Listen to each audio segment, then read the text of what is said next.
What's going on, everybody? Welcome into Blazers Uprise live here on a Thursday. It's been about a week since we've had one of these episodes as we were off for Christmas. Hopefully everybody had a happy holidays. We are back and ready to get back into the swing of things, Eric, with 8 games for picks against the spread, as well as some discussions about Duop Reath and his contract status, as well as a preview of Scoot versus Wemby tonight. Looking forward to getting into the stream. A little bit of a late start time today, but the first game isn't until 4:40, so we are chilling for now. Eric, how's it going? Oh, good. Just made it in the door for the stream from work, and happy to be here. Happy to have all of you here watching. How are you doing today, Tori? I'm doing good, man. I'm doing good. Yeah, I've been scheming a couple things for post-game shows. Got a couple, next time we lose, you'll see something new, okay? You can probably guess what it is based off of that, but I'm starting to build out a few things. And also, I'm recording, the entire setup of this stream with all the picks against the spread graphics and me running the stream. I'm recording literally everything on my end, and that'll be available for channel members on the main YouTube page. So if you're not a channel member and you want to check that out, go to the main YouTube page, click the join button on Blazers Uprise, become a channel member, because I will upload this for channel members in case you've ever been curious as to the chaos that is the back end of running one of these streams, because it is actually quite a lot. If you ever wonder why I'm taking longer than normal to go live, yeah, it's a lot of setup, but it's a lot of fun, and it's enjoyable to do it with you guys, and it's enjoyable to catch up on chat, Eric, because that is what I am doing as we take a look at the standings for picks against the spread. On Thursday, Steven did not go 4-57. Hopefully that's my only typo. Normally there's at least one typo. He went 4-5. 4-57 would be really, really bad. But he went 4-5. Everybody went 4-5 or 5-4 except for me. I went 6-3. So I've been on a little bit of a roll lately, and I am 4 games back at chat. So with 8 games today, I could hypothetically catch chat. It's going to be next to impossible, but maybe Arrow can catch chat. Somebody needs to catch chat because chat has been leading almost this entire thing. Eric, do you have any thoughts on the standings picture right now? I'm just proud of 7 of us for being above 500. A couple more very close to being above 500, so hopefully after today they are. That's just the name of the game. So chat's obviously hot. I don't think it's a coincidence that it's mostly the difference is the double down record. The top 4 all have really good double down records, and everyone else not so much. Yep. Chase 6-11. He got a win though in double downs. That's what's been holding him back. Because he made a run at the top 3. So did Crushables. It's going to be interesting. I want to get a line plot of each of us having a different color line and just showing our rank over the course of the season. That would be fun. So we'll see if we can get Arrow on that. He's the one that runs the spreadsheet for us, does a great job of doing so. A couple other interesting things I note. We're 12 games above 500 in terms of double downs, which is pretty good. We are 52 games above 500 in terms of our overall record. And we pick the favorite 59.7% of the time, but it really does not matter if we pick the favorite or the underdog. When we pick the favorite, we get it right 50.8% of the time. Underdog, we get it right 52.1% of the time, so a little better record on underdogs. But we tend to side with the favorite, especially Trevin. 73.8% of the time he chooses the favorite. That's what the skew is. Meanwhile, you got Zach, only 51% of the time, basically 50-50. Same thing with me, same thing with Connor. But chat, 2/3 of the time, basically, they pick the favorite. So there's really no rhyme or reason to picking favorites or underdogs. And with that being said, let's jump into the first game. I got the solo camera up because I didn't expect Eric here. Let me see if I can... There we go. No, we're good. We're good. By the way, I'm going to say this at the start of the stream for anybody in chat who does not know. This is picks against the spread. You're not picking who you think necessarily wins the game. You're picking based on the spread. So the spread for this game is the Boston Celtics favored by 17 points. The logo that you see in the middle with the -17, that's how many points they're favored by. So in order for the Celtics to be the correct pick in this game, Eric, they have to win by 18 points or more. If it's 17 points, then it's a push, which means it doesn't count. And if they win by 16, the Pistons are the right pick. 16 or less in terms of a Boston Celtics win, the Pistons are the right pick. So basically, the logo that you see in the middle, they have to beat that number to the right of them. And this is the biggest spread of the season. The money line looks insane. The Pistons broke the NBA record for single season loss record. And yeah, so that's why the Celtics are a 17-point favorite. Eric, what are the injuries? For the Pistons, they're without Isaiah Stewart and Monte Morris. For the Celtics, Jaylen Brown is sitting this one out, and he's the only one, it looks like.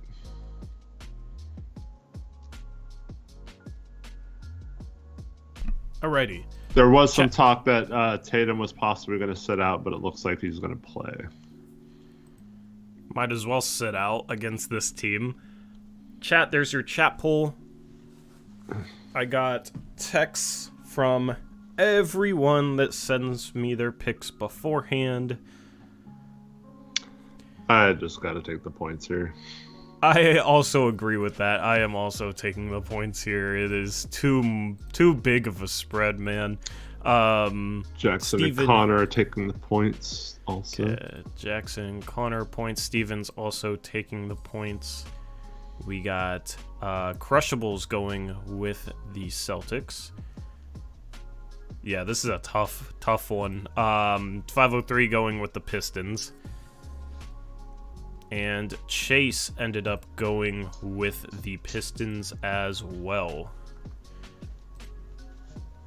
So we need Zach, Trevin, and Arrow. Chat right now pretty close to 50-50. We got Arrow in here. Haven't seen Zach. Haven't seen Trevin. There we go. We got Zach with the Celtics. What did Arrow just make his pick too? Arrow went Pistons. Alrighty. So Zach, Celtics, Arrow, Pistons. And then we need Trevin. Don't see Trevin. Chat is going Pistons. Kind of weird to see a lot of Pistons logos on here. And we got no Trevin. Kind of weird to see no Trevin on here either. Trevin sent me his picks. Okay, Arrow, say Trevin in all caps and then his pick. If you want to just let us know in chat. It's funny that Trevin sent you his picks instead of us. But that works, I guess. Trevin Pistons. Okay, thank you, Arrow. Appreciate you. Alright, so everybody's going Pistons except Zach and Crushable's going with the Celtics as 17-point favorites. The next game, we got the Chicago Bulls hosting the Indiana Pacers, and the Bulls are 2.5-point home favorites.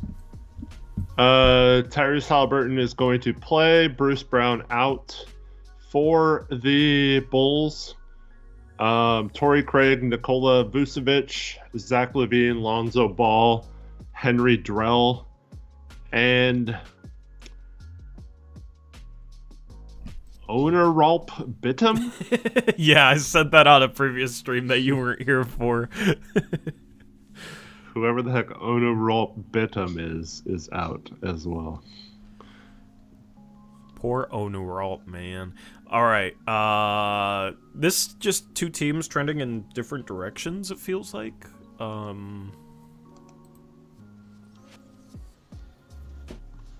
I'm gonna have to think about this one. Pacers for Crushables.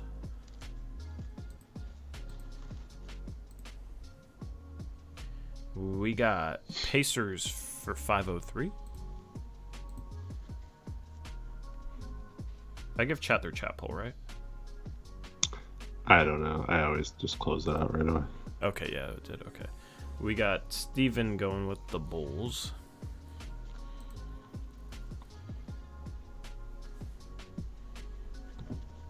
We got 503 going with the Pacers. I already said that. Oh, Chase's picks. Chase went with the Bulls. Connor's Bulls, Eric's Bulls, Trevin's Pacers. All right, and I'm gonna go Pacers. Zach is Bulls. Jackson Pacers. Alrighty. Chat is Pacers, 75% of the vote.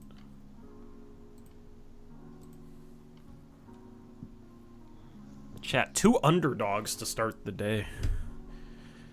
And then we need Arrow, who's keeping track of the sheet and putting Trevin's picks in chat, so we will have a Pacers. little patience. Alright, Pacers. Let me turn on live chat instead of talk chat, because live chat is faster. Arrow, Pacers. Alright, so we got 5 people going Bulls, 7 people going Pacers. Next game, we got the New Orleans Pelicans hosting the Utah Jazz, who I was surprised to see at 13-18. Like, they've been winning a lot of games recently, apparently. But the Pelicans, despite that, still 8.5-point home favorites. Yep. So no one is out for the Utah Jazz, which is kind of weird since they've been sitting a lot of players recently. For the Pelicans, they are only without Matt Ryan. Everyone else is going to play. So this is a weird game. Mm-hmm. This is a weird game. I need to... The Jazz have won 4 out of their last 5 games.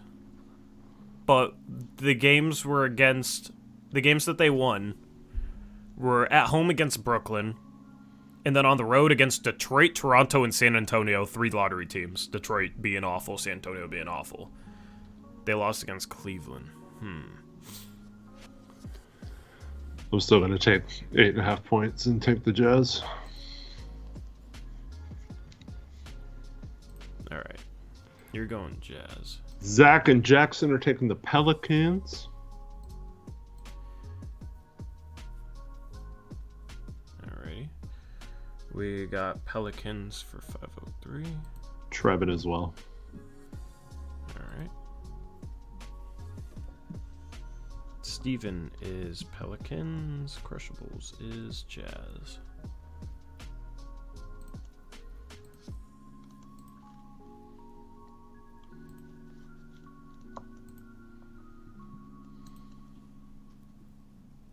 Trevin Pelicans. Both Zach and Arrow. Said that, okay. Chase is going with the Pelicans. I'm gonna go Jazz as well. As next to you. Let's go.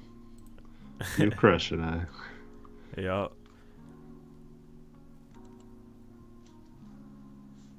Yeah, too many points, in my opinion. Chat's pretty close. I will end their poll once Arrow and Connor. Arrowmancer Jazz. Waiting on Connor to make his pick.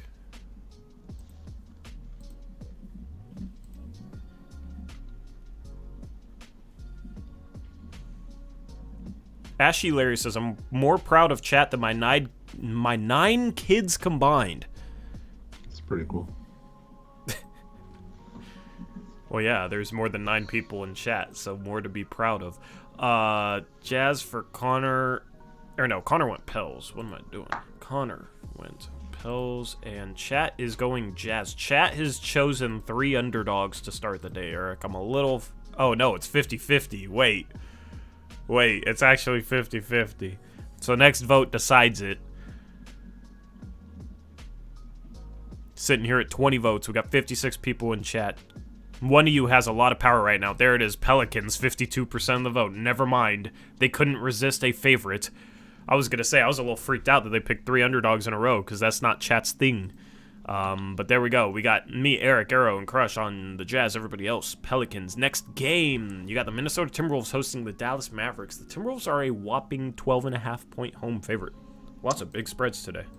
Yeah, it's because the Mavericks are without Luka Doncic, Kyrie Irving, and Maxi Kleba.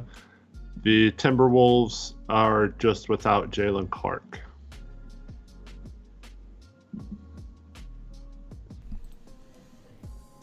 So what's the starting lineup for the Mavs then? Exum, Hardaway. Projected is Jaden Hardy, Tim Hardaway, Dante Exum, Derek Jones Jr., and Derek Lively.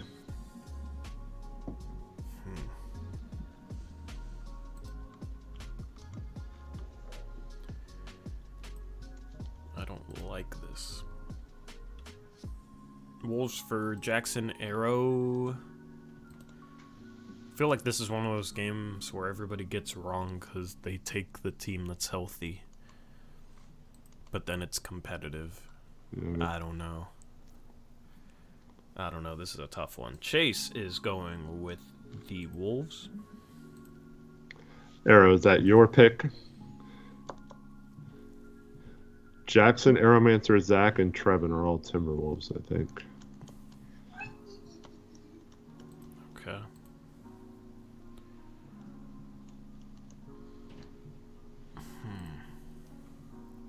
I mean, Luka's their entire offense, man. What's up, Pasty Zach? Good to see ya. Good to see Pasty Zach.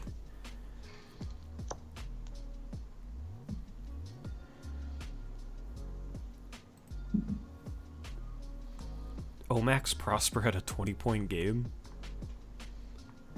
I missed that.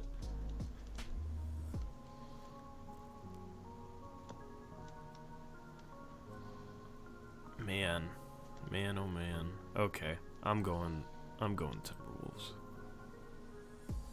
I want to go Mavs, but my mind won't let me. All right, I need someone could get an island. Yeah, Crushables is going.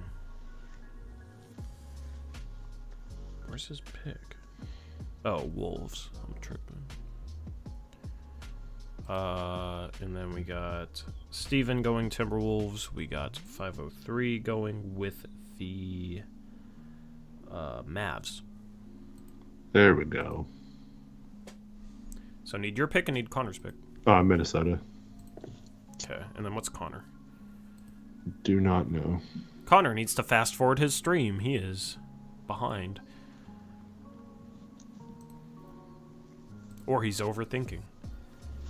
Not sure which. Chat. Timberwolves. Connor is Pels. That's the last game, Arrowmancer, you bozo. Alright. We'll see if Connor grants 503 and Island. Connor needs Jeopardy music playing for him instead of the background beat that we got. It's acting like he's working or something. He's Timberwolves. Yeah. Thank you, Connor.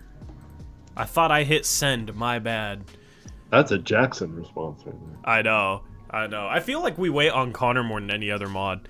But, anyway, 503 Well, during Island. the picks. During the picks, yeah. Sometimes. He shows up every time, so like I can't really complain that much because other mods will randomly be missing. Like Connor is consistently showing up, but just consistently makes his picks like a minute after everyone else. 503 Island, next game. 503 obviously didn't check who was playing for them. I mean, honestly though, like 12. No, I know. I'm just saying. I'm guaranteeing he didn't see that Luka and Kyrie were. Hey, that's on him. We're giving away money at the end of this thing, so. If he doesn't want it, then that is on him. You gotta check Underdog Fantasy. They have you covered with injury reports. Denver is hosting Memphis. Denver is an 8.5 point home favorite.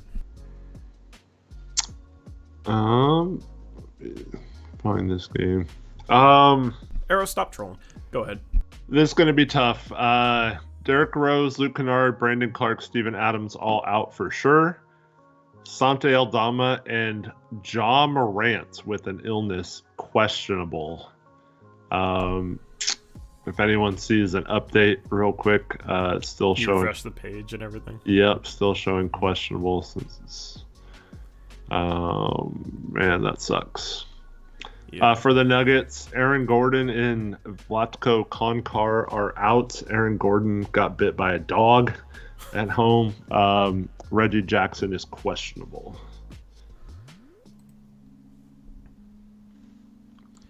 We got Nuggets for 503.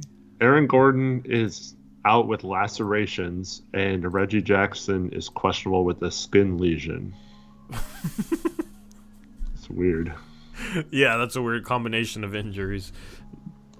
You know, not to laugh at any injuries, but oh, man. I don't know if I've ever seen either of those on an injury report before, let alone for the same team. You said, "Oh man," for what? In baseball, because like pitchers or whatever if they have like a blister or some sort of. Yeah. Stevens Grizz. This is tough because if Ja doesn't play, I think the Nuggets roll. But if he does play, I like the Grizzlies here. Oh. Will Ja play? How sick is Ja? That's what you're picking, Eric. How sick do you think he is? I don't know. As sick as Anthony Simons right now, apparently. Is Ant sick? Yep.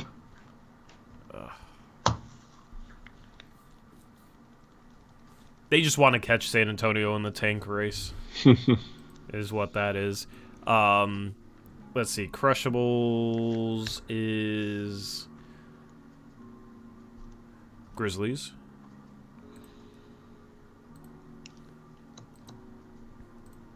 Jackson's Nuggets. I'm just going to go Nuggets. I'm going to go with the Grizzlies. I think Ja plays and does some more dances.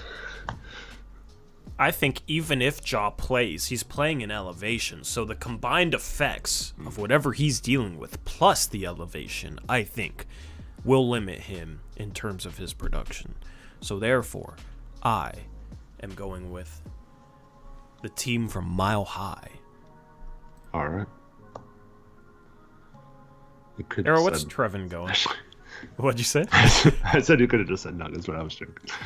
Well, I'm just giving I Arrow know, time to make his and Trevin's picks. Chat is going Nuggets. Chat, me and Chat are like making all the same picks except for that Jazz game that they brought back for the Pelicans. Trevin is Grizzlies. Arrowmancer is Nuggets. Okay, Arrow, Nuggets. Is that a Trevin. split vote? Yeah, it is a split vote. Alrighty. Good old split vote. Next game is your Portland Trail Blazers. It's weird to have a home game with like 2 more games after it. But it's your Portland Trail Blazers hosting the San Antonio Spurs, and your Blazers, for the 3rd time this season, are a favorite. They're a 4-point favorite. It's always been like a 4-point favorite, and it has not gone well the first 2 times. 3rd time's the charm? I don't know. The records are broken. I wish we were 22-10. We are not 22-10. Eric, what are the injuries? All right. Spurs are without Devontae Graham and Charles Bassey. The Blazers are without Shaedon Sharpe, DeAndre Ayton, Robert Williams, and possibly Anthony Simons, a late addition to the injury report, questionable with an illness. What's weird is I knew I typoed on these, and I legitimately like updated the records.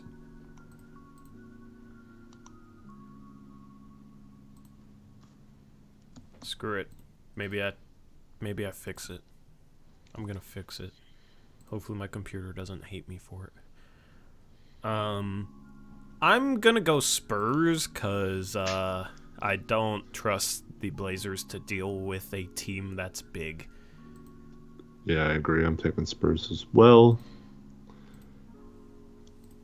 Defend the Rose says, wait, Wemby is playing. Yeah, apparently he talked Pop into letting him play one of the 2 games. So I think he's sitting out tomorrow.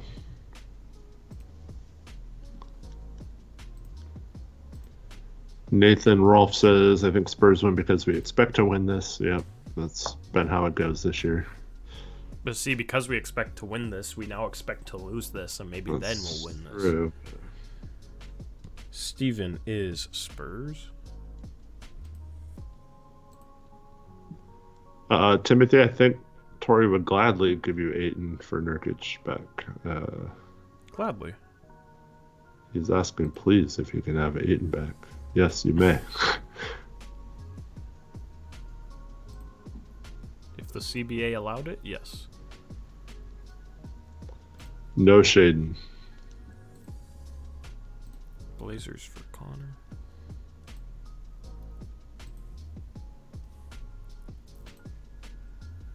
Whoa, it opened up the other photo, the different Photoshop.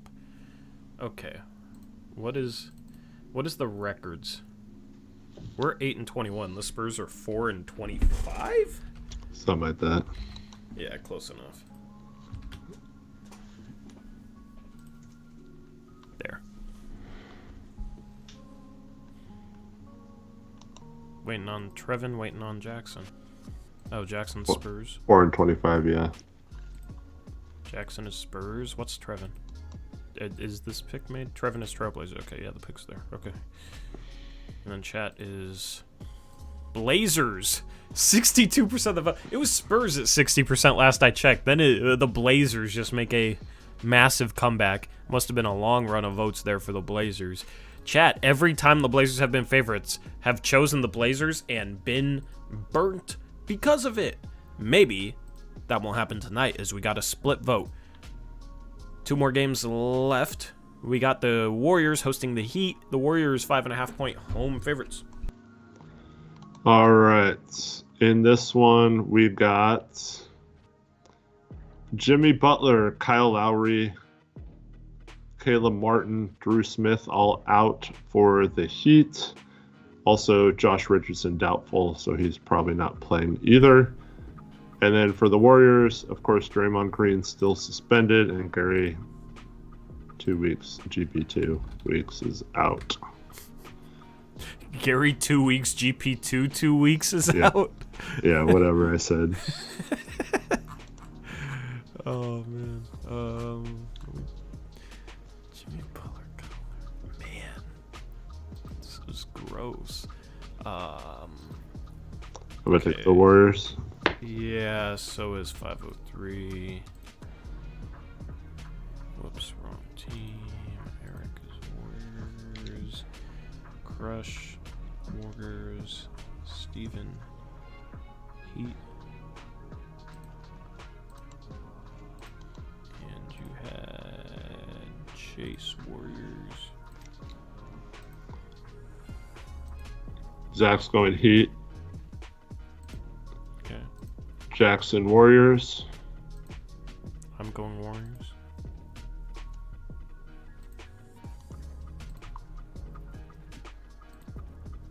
Zach says Jackson's cheating.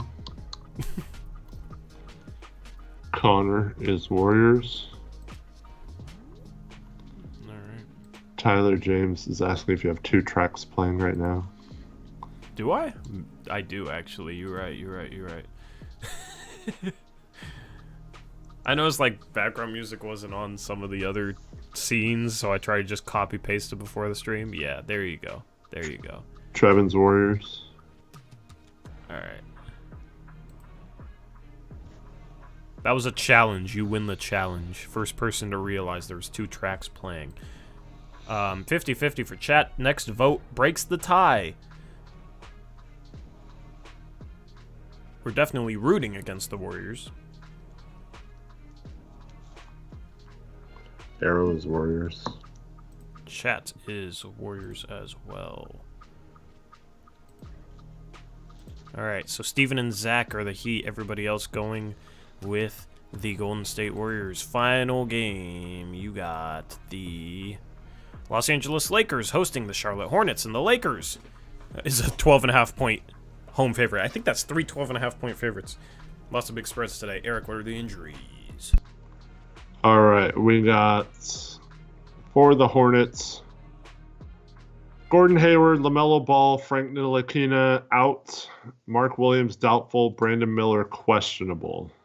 For the Lakers, LeBron James, Anthony Davis, Cam Reddish all questionable, Gabe Vincent out, and Jared Vanderbilt probable. Okay, well, I don't know what to do with this game, so I'm gonna just take the points. Yeah.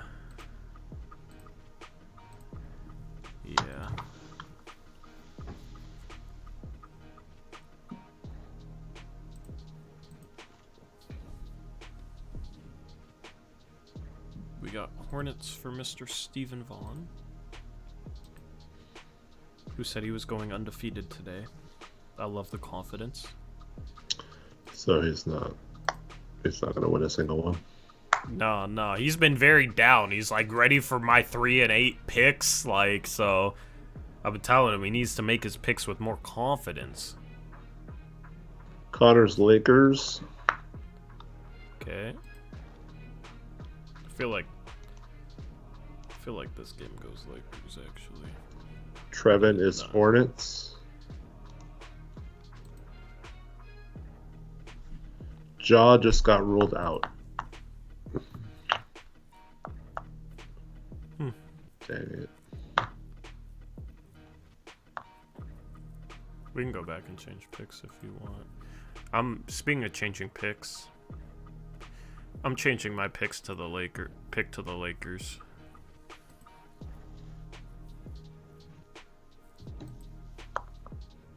Trevin Hornets. Arrow Hornets. I don't know, I just had a premonition that this is going to be a blowout win for the Lakers. Don't know where it came from. Need Jackson's pick. Chat is Hornets. Jackson is Hornets. Okay, Jackson already made his pick a while ago. Alright. So me, Connor, and 503 going with the Lakers. Everybody else going Hornets. We can re-pick. Where's it at? Oh, I was on it. Anybody want to change their pick? Let me double check the spread though.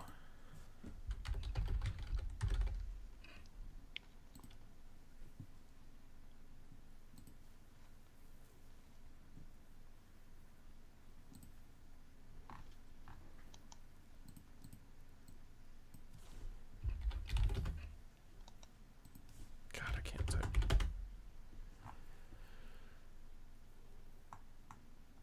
So this spread is now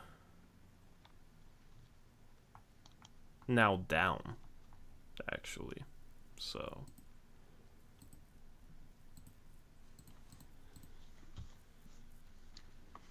no way, it's still 8.5. I don't know. These are the picks. You play with fire. Chat chose Denver, so I don't think it. Yeah.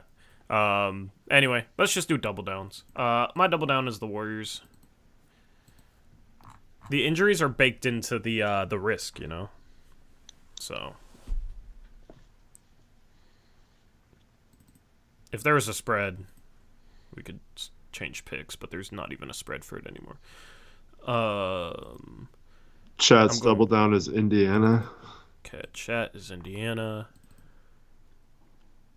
I'm going to stick with mine that I sent you, Utah. Okay. Eric, Utah. Jackson's Pistons. Aeromancer Nuggets.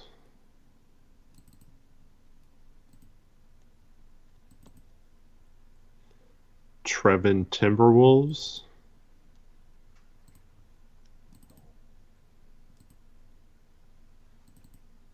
Got different teams for everyone so far. Connor Blazers. Trevin Timberwolves. Where's it? Connor's Blazers.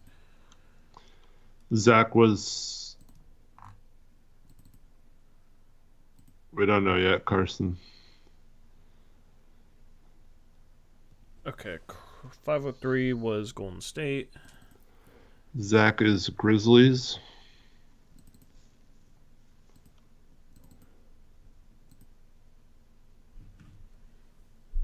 He's doubling down on the Grizzlies now?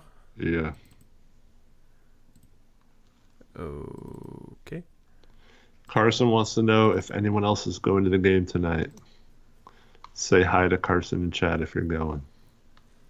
All right, so we got Steven doubling down on the Spurs against the Blazers. Can't blame him at all. Crushable's going Wolves. Wolves.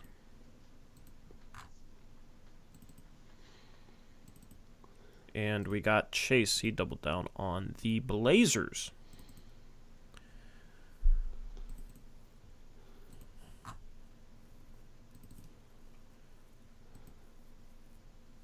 All right, so we got Connor and Chase Blazers going against Steven, who's the Spurs. We got Trevin and Crushable's Timberwolves. We got me and 503 going with the Warriors. You got Zach going against Arrow. Zach's the Grizzlies. Arrow is the Nuggets. Eric is the Jazz. The Jazz are playing the Pacers, right? Yeah. Yeah, so you're going against Chad. No, they're playing New Orleans, sorry. Oh, they're playing New Orleans. Yeah, it was a navy blue team, but there's a lot of navy blue teams playing today. So you got Jazz. Chat has the Indiana Pacers, and that is picks against the spread. Looking to see how this turns out, and we got it in before the first game tipped off. Okay, so we got a couple things to cover in the next 10 minutes or so. We'll have a post-game show tonight as well, so cutting this one a little bit short. Duop Reath, I wanted to talk about his contract, Eric, because he's still on a two-way contract, but he is absolutely outplaying it. Of course, had 25 points last game.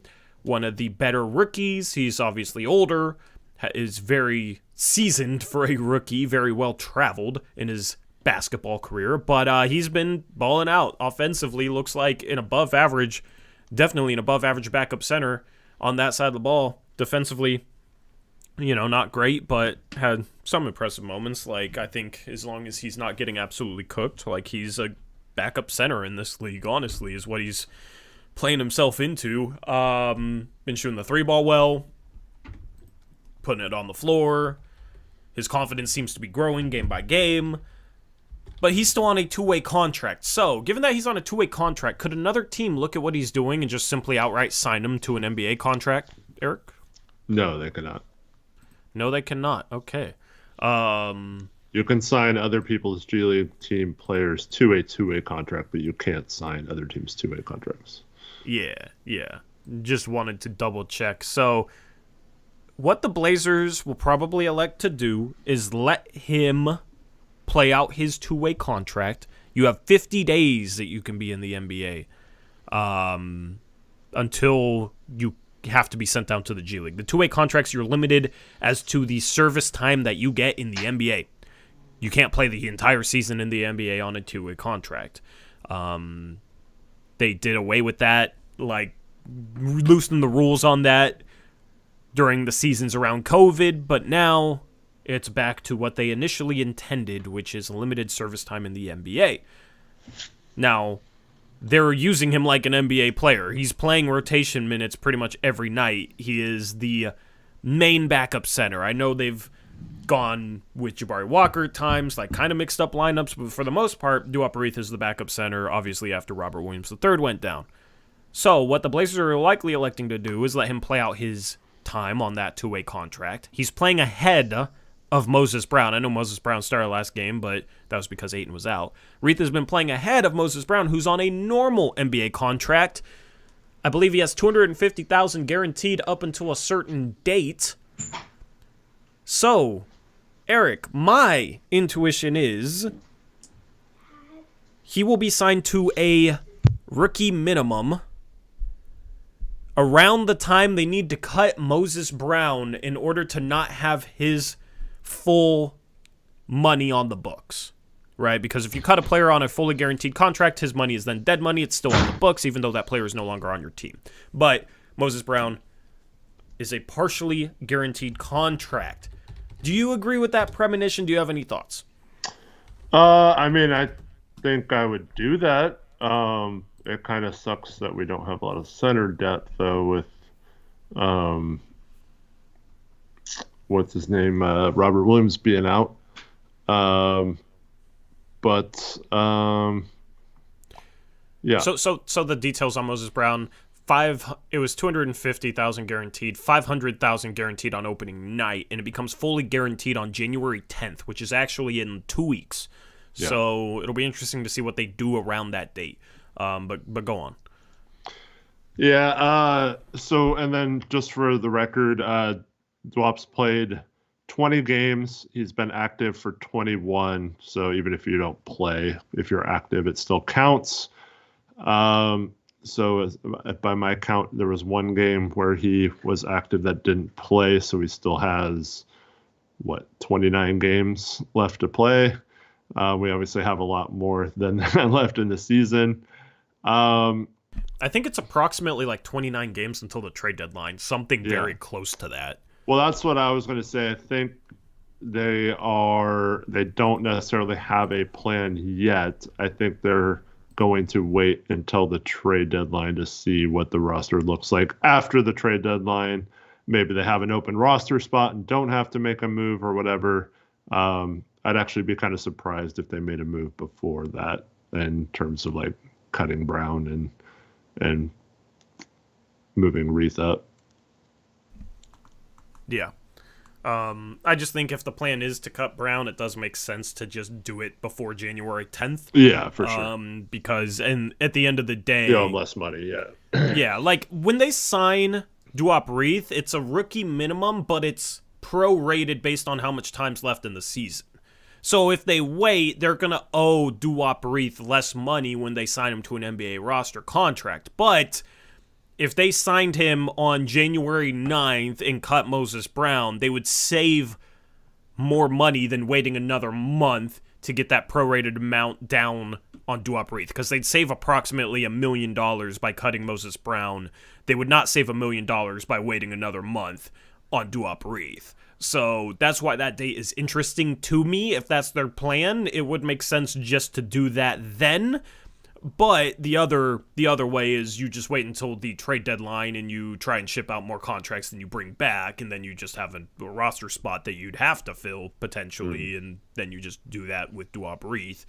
But the Blazers are pretty close to the tax line despite being a rebuilding team, so every $500,000 does count. And honestly, it'd be kind of nice to have a little bit more room below the luxury tax heading into the trade deadline so that they could have a little bit more flexibility, because you know that this team is not going into the tax. They wouldn't do it when they were competing for a playoff spot. Now when they're obviously in a rebuild mode and probably going to tank the end of the year, there is no chance in hell that the Blazers are in the luxury tax at the end of the season. So,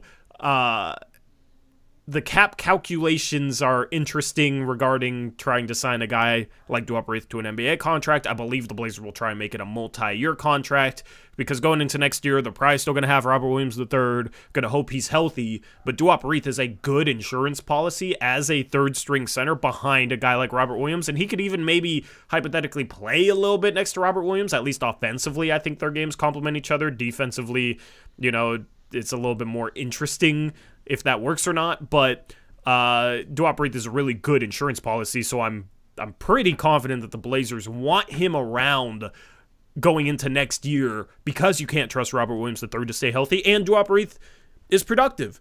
He's been productive as a backup center.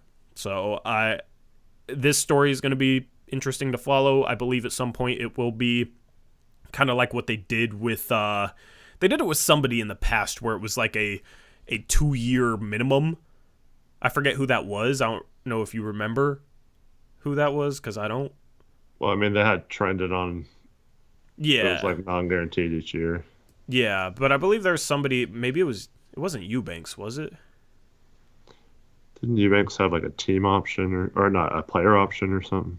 Yeah, there was some contract like that in the past where I think it was like a 2-year minimum, but that's what I expect bare minimum. Maybe it's longer than that, but Duop Reath being 28 years old, I believe it would be something like that. Nate Williams last year they signed, but it was non-guaranteed, so we cut him in the offseason. Yeah, I don't think that's who I was thinking of, but I'm not sure. Duop Reath, 27 years of age, like I expect them to try and lock him up going into next year when they do convert his two-way contract to a main roster spot. Yeah. What happened to the Blazers Uprise Live channel? This is the Blazers Uprise Live channel. It's called Blazers Uprise Podcast because we upload podcasts as well, including Eric's episode of Hoops Crush with Crushables, which dropped earlier today. I believe. You guys dropped one earlier today, right? I got notifications. Yep. Yes. Yeah. I haven't had time to listen to it yet, but yeah, they dropped a podcast earlier today. These shows on Monday and Thursday are still Blazers Uprise Live. During the off season, it will still be Blazers Uprise Live. I'm looking forward to finally being able to sit down with Steven and record another episode of Scorching Trails, so stay tuned for that. But yes, this is the same channel, just rebranded. But that's my thoughts on Duop Reath. Anything else you wanted to add? No, I mean, like you said, I think much like I mean, I don't know about now, but at the time, I feel like Skylar had kind of earned the thing. I do agree that Reath has earned that, at least for this year, to be on the actual roster. Yep. What happened to 503 podcast? I ask him. Ask him. That's, I don't know. Let's talk about a game preview first. Shams tweeted out 4:05 p.m. Pacific. Suns guard Bradley Beal has been upgraded to questionable to play Friday versus Charlotte. That is interesting because the Blazers do play the Suns in less than a week on January 1st. Mm-hmm. That's next Monday. So it looks like Bradley Beal could be available for that game. Of course, the Blazers beat the Suns in their previous matchup, had a huge second half run on the Suns, and the Suns have been a mess despite finally being able to win a game, their previous game against the Houston Rockets. So that's going to be an interesting matchup after the Blazers play the Spurs twice in a row, today and tomorrow. Wemby isn't playing tomorrow, it sounds like. He's playing tonight, so this is your one and only chance to see Wemby in Portland, which is why I hate back-to-back games, because, it's like it has to be this time of year, and he's not playing the back-to-back because of rest or whatever. So automatically he's going to sit one of these two games in Portland. Like, not a fan of that. That's part of the reason why I think back-to-back games against the same team kind of suck. But my preview for tonight's game, the Blazers struggle on the interior. You said Ayton's playing, right? No, he's out. Ayton's out. Okay. So I don't know who they're going to start. I think Wemby would run circles around Moses Brown. Duop Reath might make the most sense, but he's giving up like 6 inches to Wemby. I mean, I don't know how we match up with this team in a way that works. The Spurs aren't good, but they're big. And the Blazers' biggest weaknesses are all on the interior. I'm talking defensive rebounding. I'm talking about finishing at the rim. I'm talking making teams miss at the rim. They give up a ton of shots at the rim and give up a really good percentage at the rim. And that's with DeAndre Ayton. It's not going to be any better without him. Unfortunately, Ayton hasn't made enough of an impact in terms of that. But you look at a team like this, a Spurs team that is the best quality they have is that they're big. They got Wemby, they got Zach Collins, they got Jeremy Sohan. They got some big guys. They got some good individual defenders. As a team, they suck defensively. It's kind of baffling to me, but I'm looking forward to kind of seeing what their issues are tonight. Sitting down watching them against the Blazers. I haven't been able to watch them anytime recently, so I'm looking forward to just kind of like figure it out why truly they are so bad on the defensive side of things. But their strength is the Blazers' weakness, which is why I don't like this matchup, at least with Wemby playing. I think tomorrow it will be an easier matchup without the 7'4" alien in there. He's not even a unicorn, he's an alien. But yeah, I do think this is going to be a tough matchup. At the end of the day, though, it's going to be a fun one because you're watching Wemby. You get Wemby versus Scoot, so I'm looking forward to that. Eric, what are your thoughts?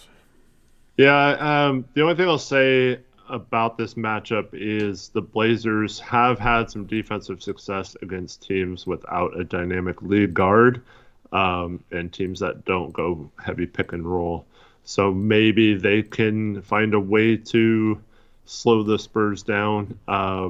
It seems kind of weird talking about it like they're not a 4-25 team, but yeah, I think they're better than their record. Obviously, just haven't figured it all out. But Portland has been a team where teams play well against that have not been good this year or that have been missing players. Mm-hmm. So I fully expect that to be the case tonight.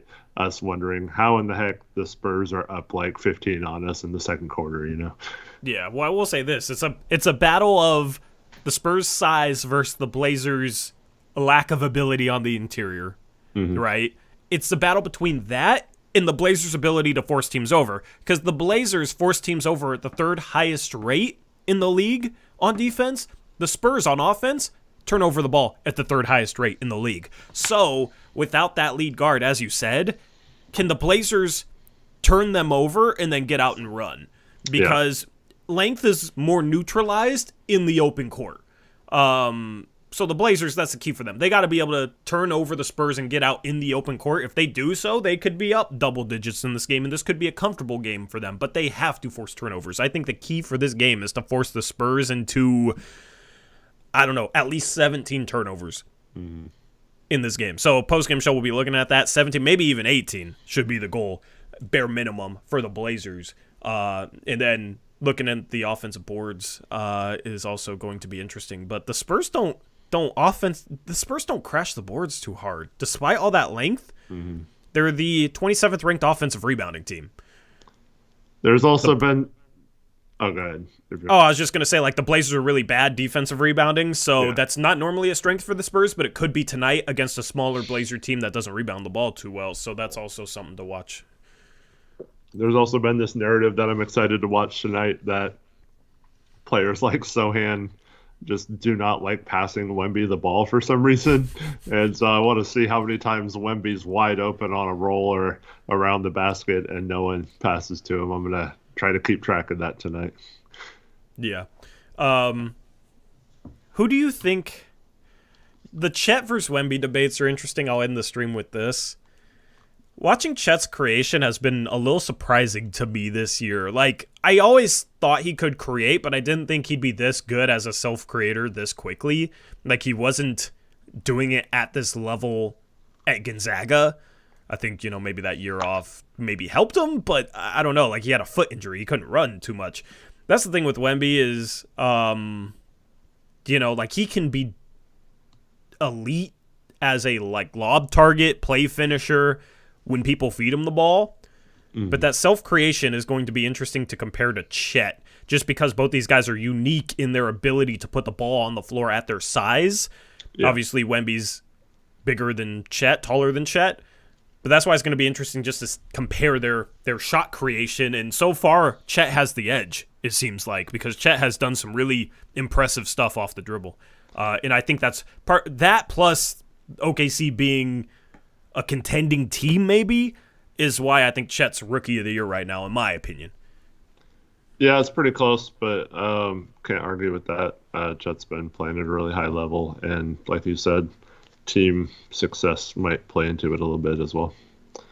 Yeah. And the Spurs have been so bad. Like, if they were like around 500, even if they didn't make the play-in, you could say, oh, they improved their record from last year, but you add Wemby and you get worse than last year. Well, I don't know if they technically will be worse, but you know what I mean. Like, it's looking like they'll probably be worse than last year, and that's they weren't good last year either. So that might be going against Wemby at this point. But I don't know. I still think the hype, although it's died down a little bit, I think it's going to be tough for Chet to outdo the hype. Yep. Pistons are up 11, by the way. Are they really? Yeah. Are they really? That's 17. Fascinating. Celtics just called a timeout with 2:31 left in the first, down 11. They're finally at home. Pissed off enough. Wow. Yeah. Cade Cunningham 5 for 8. Isaiah Livers 2 for 2 off the bench. But the thing is that the Pistons defense has been horrific. But Tatum's 2 for 7. The Celtics are 7 for 20. Dude, the Pistons were like plus 850 money line. So if you bet $100 and the Pistons win, you'd make $850. Yeah. The Celtics were minus 1350. So if you bet, you'd have to win $100, like $100 in profit off betting on the Celtics, you'd have to bet $1,350, which is just like never worth it in my opinion. It's just too risky. It's not enough upside. Like the risk versus reward is just absolutely not worth it when it's that high of a money line number. So interesting that you think like, oh, this is a for sure win for the Celtics. It's the highest spread we've had all year in picks against the spread. Might be the highest spread all year in the NBA. But Pistons up 28-17, so it's going to be fun to keep track of this game. With that being said, Eric, anything else you want to cover? No, hope to see everyone on the post-game show after the game tonight, and hope you guys all enjoy watching the game. Thanks for tuning in to Blazers Uprise Live. Yep, appreciate you guys as always. We'll catch you tonight on the postgame show after Scoot vs. Wemby, after the Blazers take on the Spurs. And with that being said, we are out of here. We'll catch you next time. Until then, as always, peace out. Go Blazers!